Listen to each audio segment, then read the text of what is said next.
할렐루야. 오늘은 6월 21일 금요일입니다. 오늘도 정시매일 예배를 통해 경건의 일상을 살아가고자 하는 우리 큰믿음 신교회 모든 성도님들을 사랑하고 축복합니다. 다 함께 사도신경으로 우리의 신앙을 고백하며 나아가겠습니다.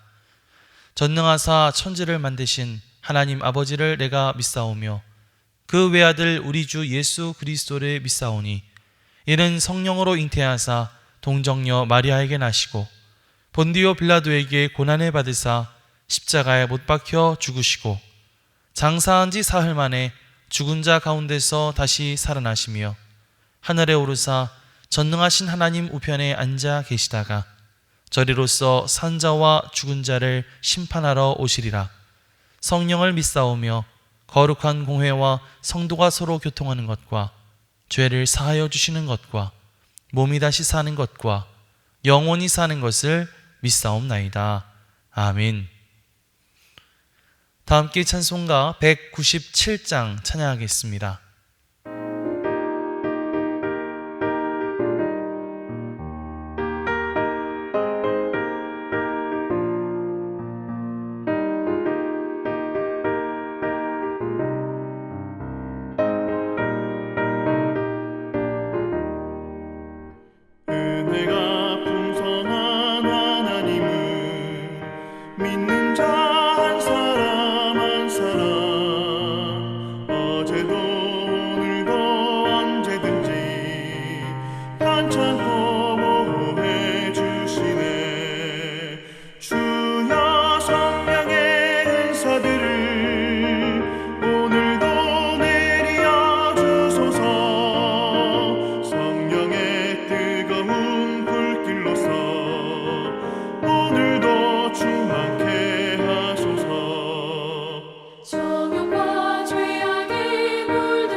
오늘 하나님께서 우리에게 주시는 말씀은 열왕기하 2장 7절에서 14절까지의 말씀입니다. 선지자의 제사 50명이 가서 멀리 서서 바라보매 그 두 사람이 요단가에 서 있더니 엘리야가 겉옷을 가지고 말아 물을 치매 물이 이리저리 갈라지고 두 사람이 마른 땅 위로 건너더라. 건너매 엘리야가 엘리사에게 이르되 나를 내게서 데려감을 당하기 전에 내가 네게 어떻게 할지를 구하라. 엘리사가 이르되 당신의 성령이 하시는 역사가 갑절이나 내게 있게 하소서 하는지라. 이르되 네가 어려운 일을 구하는도다. 그러나 나를 네게서 데려가시는 것을 내가 보면 그 일이 네게 이루어지려니와 그렇지 아니하면 이루어지지 아니하리라 하고 두 사람이 길을 가며 말하더니 불수레와 불말들이 두 사람을 갈라놓고 엘리야가 회오리 바람으로 하늘로 올라가더라.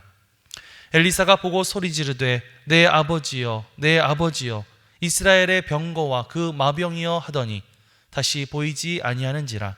이에 엘리사가 자기의 옷을 잡아 둘로 찢고 엘리야의 몸에서 떨어진 겉옷을 주워 가지고 돌아와 요단 언덕에 서서 엘리야의 몸에서 떨어진 그의 겉옷을 가지고 물을 치며 이르되 엘리야의 하나님 여호와는 어디 계시니까 하고 그도 물을 치매 물이 이리저리 갈라지고 엘리사가 건너니라. 이는 하나님의 말씀입니다. 아멘. 할렐루야. 오늘도 말씀을 듣는 여러분의 심령 가운데 주의 성령의 조명하심이 함께하여 주시기를 주님의 이름으로 간절히 축원합니다. 엘리야는 구약 시대를 통틀어 이스라엘을 대표하는 가장 위대한 선지자였습니다. 그는 이스라엘의 가장 악랄한 왕이었던 아합 시대에 나타나서 아합과 이세벨의 우상 숭배를 꾸짖고 하나님의 말씀을 전했던 사람이었죠. 그는 바알과 아세라 선지자 850명과의 대결에서 당당히 승리하면서 하나님의 이름을 떨쳤지만 목숨의 위협과 슬럼프에 빠져서 광야를 헤매기도 하고 호렙산에 오르기도 했습니다. 하지만 하나님은 그곳에서 세미한 음성으로 엘리야를 다시 회복시키시는 것을 볼 수 있었습니다. 성경학자들은 그 이후에 이 엘리야의 사역에 어떤 전환점이 왔다고 이야기하는데요. 이전에는 어떤 초자연적인 기적의 역사들을 나타내는 그런 사역들을 주로 했다면 이제는 제자들을 양성하는 사역에 집중했던 것으로 보입니다. 곳곳에 선지자 학교를 세워서 하나님의 말씀을 전할 많은 젊은 선지자들을 육성했던 것이죠. 오늘 우리가 읽은 열왕기하 2장 1절 말씀을 보면 여호와께서 회오리 바람으로 엘리야를 하늘로 올리고자 하실 때에 라는 말이 나옵니다. 이제 엘리야가 활동한 지도 오랜 세월이 흘러서 그가 세상을 떠날 때가 가까이 왔다는 사실을 말해주고 있죠. 그래서 엘리야는 마지막으로 자기가 세운 선지자 학교를 둘러본 후에 하나님 곁으로 가려고 했던 것입니다. 자, 그런데 그런 엘리야 곁에 동행하던 한 사람이 있었습니다. 그 사람은 바로 엘리사였죠. 여러분, 엘리사는 누구일까요? 엘리야가 슬럼프에 빠져 있었을 때 하나님께서 그를 위해 세우신 동역자이자 후계사로 삼으셨던 사람이 바로 엘리사입니다. 그 후에 엘리사는 엘리야와 함께 일거수일투족을 함께하며 동역했죠. 오늘 말씀에도 나오지만 엘리사는 앞으로 엘리야가 세상을 떠난 뒤에 그의 뒤를 이어서 사역을 하게 되는 하나님의 선지자입니다. 그는 엘리야의 뒤를 이어 엘리야보다 더 많은 능력을 행하게 되고 또 사명을 감당하는 하나님의 종이 되는데요. 오늘 엘리야의 뒤를 따르는 엘리사의 모습을 함께 살펴보면서 한편으로 우리가 오늘날 예수님의 제자로서 어떻게 주님의 능력을 힘입는 사람이 될 수 있을까? 어떻게 하나님의 일을 감당할 사람으로서 내가 어떠한 마음의 자세를 가지고 살아야 할 것인가? 함께 고민해 볼 수 있는 시간이 되었으면 좋겠습니다. 가장 먼저 엘리사가 엘리야의 앞에서 보여주었던 첫 번째 모습은요, 무슨 일이 있더라도 내가 결코 엘리야를 떠나지 않겠다 라고 하는 다짐이었습니다. 엘리야는 이제 하나님이 자신을 부르실 때가 되었다는 사실을 깨닫고 엘리사에게 작별 인사를 하려고 했는데요. 하지만 엘리사는 결코 엘리야를 떠날 생각이 없어 보였죠. 열왕기하 2장 2절 말씀을 읽어보겠습니다. 엘리야가 엘리사에게 이르되 청하건대 너는 여기 머물라. 여호와께서 나를 베델로 보내시느니라 하니 엘리사가 이르되 여호와께서 살아계심과 당신의 영혼이 살아있음을 두고 맹세하노니 내가 당신을 떠나지 아니하겠나이다 하는지라. 이에 두 사람이 베델로 내려가니. 자, 엘리야가 엘리사에게 너는 여기 머물러라 라고 말했을 때 엘리사는 무엇이라고 대답합니까? 내가 맹세하노니 내가 당신 곁을 떠나지 않겠습니다. 자, 2절뿐만 아니라 그 이후에도 하나님께서 엘리야를 여리고로 보내시고 또 요단으로 보내시는데요. 그런데 계속해서 엘리사는 엘리야를 따라가겠다고 하는 아주 굳은 결심의 모습을 보이는 것을 볼 수 있습니다. 한번 살펴볼까요? 4절 말씀입니다.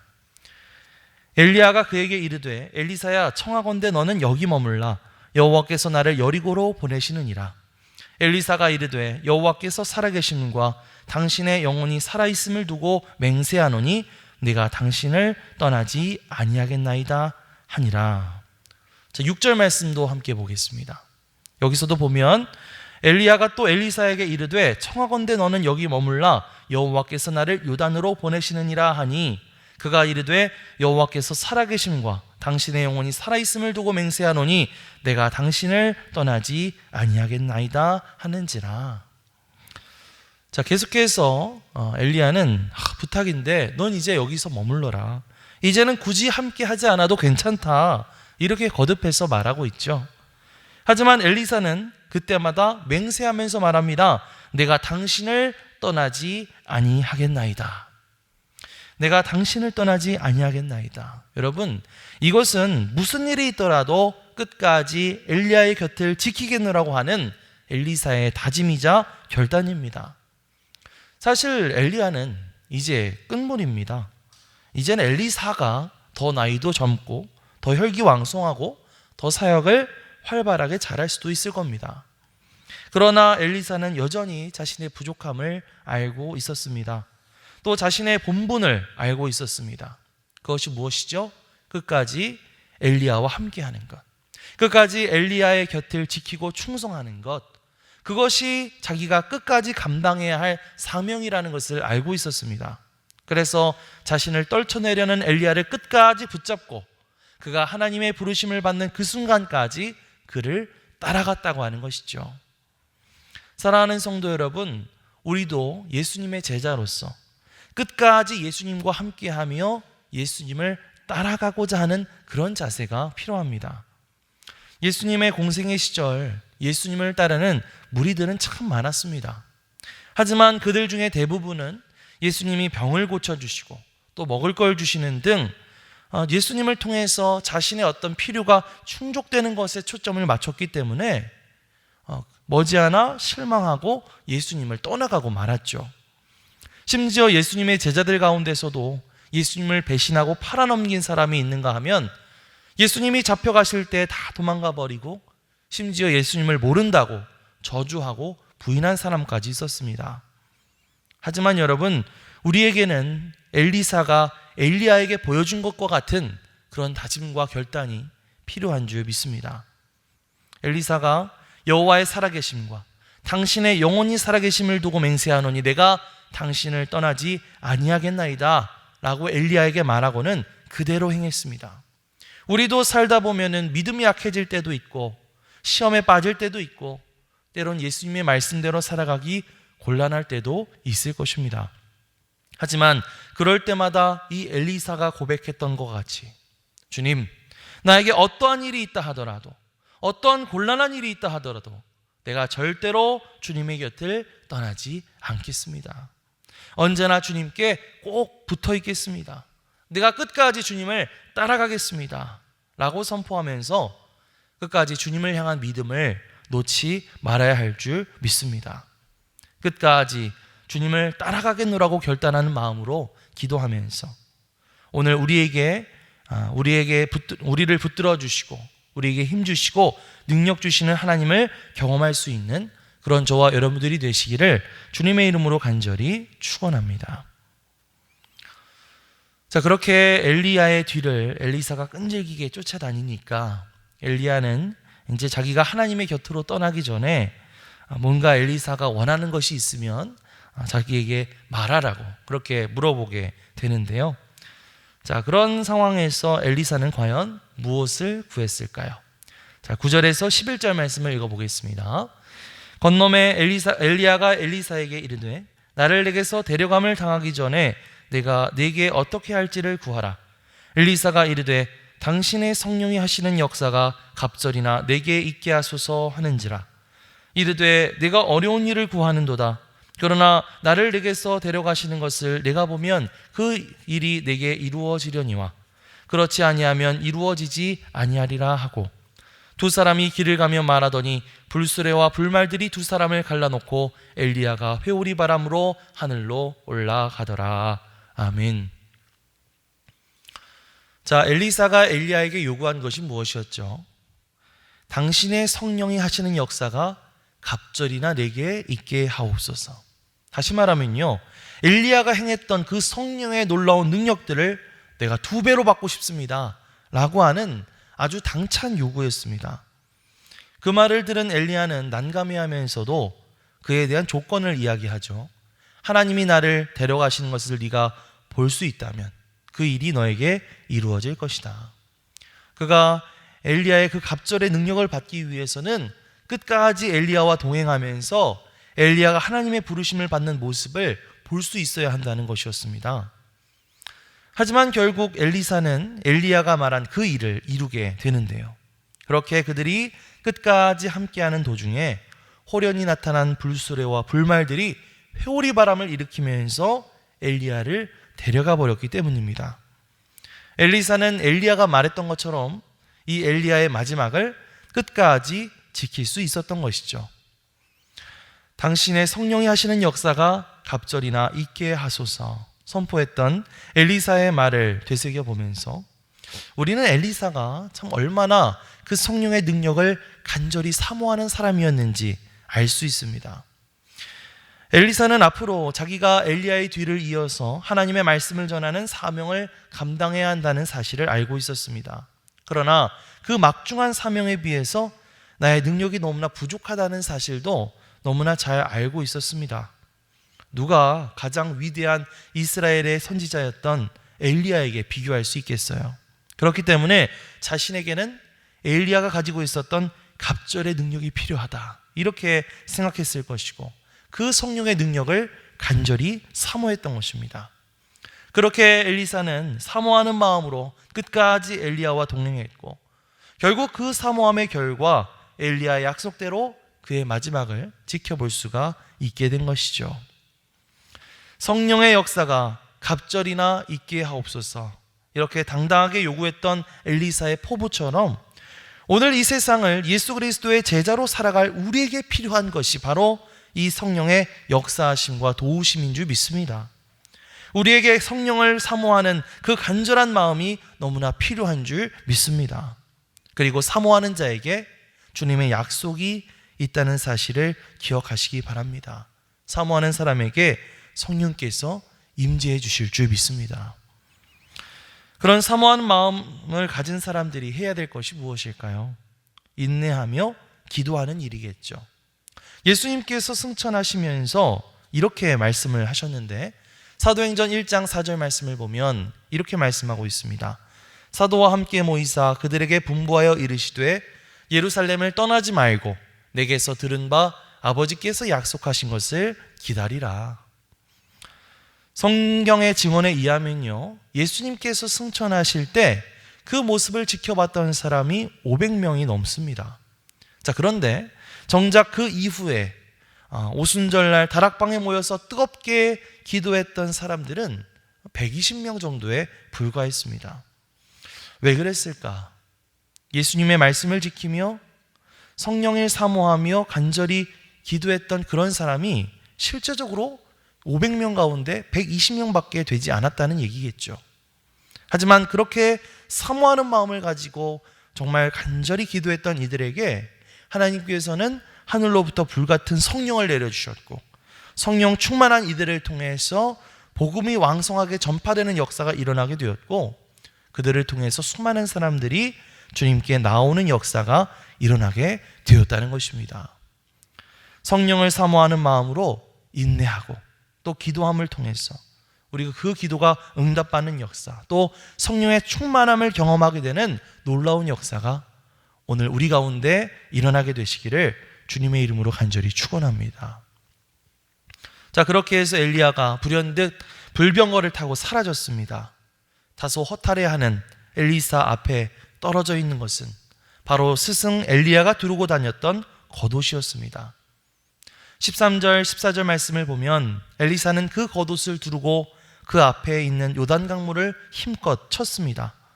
그러자 엘리야가 했을 때 그랬던 것처럼 요단강이 갈라지는 역사, 그런 기적이 일어나게 되고 엘리사는 그 길을 담담하게 건너갑니다. 이제는 엘리야의 옷을 입고 엘리야의 갑절의 그 능력을 가지고 사역을 시작하게 된 엘리사는 이제 본격적으로 하나님의 사람으로서의 자신의 일정을 시작하게 되는 것이죠. 엘리야의 겉옷을 두르고 그를 이어서 활발하게 하나님의 일들을 계속해서 감당했던 엘리사처럼 이제는 우리가 예수 그리스도로 옷 입고 하나님의 나라를 위해 더욱 힘써 일해야 할 차례가 다가왔습니다. 요한복음 14장 말씀을 보시면 예수님께서는 말씀하십니다. 나를 믿는 자는 내가 하는 일을 그도 할 것이요 그보다 더 큰 일도 할 것이다. 우리가 주님보다 더 큰 일도 하게 될 것이라고, 갑절이나 더 큰 일을 하게 될 것이라고 그렇게 말씀하고 계시죠. 그러기 위해서 오늘 엘리사가 엘리야와 동행하면서 보여주었던 모습들, 어떠한 말들이죠? 내가 어떠한 일이 있어도 당신을 떠나지 않겠습니다. 다짐했던 그런 모습들, 또 당신의 성령이 하시는 역사가 갑절이나 내게 있게 하옵소서 하면서 성령을 사모했던 모습들, 이러한 모습들을 우리가 잘 간직해 나갈 수 있었으면 좋겠습니다. 그래서 우리가 받은 이 성령의 능력을 힘입어서 우리가 예수님의 제자로서 또 예수의 사도로서 작은 예수로서 하나님의 나라를 위해서 더욱더 활발히 일할 수 있는 그런 저와 여러분들이 되시기를 주님의 이름으로 간절히 축원합니다. 아멘. 기도하겠습니다. 하나님, 오늘 엘리야의 후계자가 된 엘리사의 모습을 살펴보면서 오늘날 예수님의 제자된 우리가 어떠한 마음가짐을 가지고 살아가야 할지 생각해 봅니다. 엘리사가 어떤 일이 있더라도 당신을 떠나지 않겠나이다 다짐하며 엘리야와 끝까지 동행했던 것처럼 우리도 주님과 끝까지 동행하게 하옵소서. 엘리사가 당신의 성령이 하시는 역사가 갑절이나 내게 있게 하옵소서 라고 말하면서 성령을 사모했던 것처럼 우리도 주님의 성령을 사모하며 인내하는 마음으로 기도하게 하여 주옵소서. 그래서 우리가 이제는 예수님의 제자로서 하나님의 나라를 위해 더 크게 쓰임받는 역사가 일어나게 하옵소서. 감사드리며 예수님의 이름으로 기도드리옵나이다. 아멘. 하늘에 계신 우리 아버지여, 이름이 거룩히 여김을 받으시오며 나라가 임하시오며 뜻이 하늘에서 이루어진 것 같이 땅에서도 이루어지이다. 오늘 우리에게 일용할 양식을 주시옵고 우리가 우리에게 죄 지은 자를 사하여 준 것 같이 우리 죄를 사하여 주시옵고 우리를 시험에 들게 하지 마시옵고 다만 악에서 구하시옵소서. 나라와 권세와 영광이 아버지께 영원히 있사옵나이다. 아멘.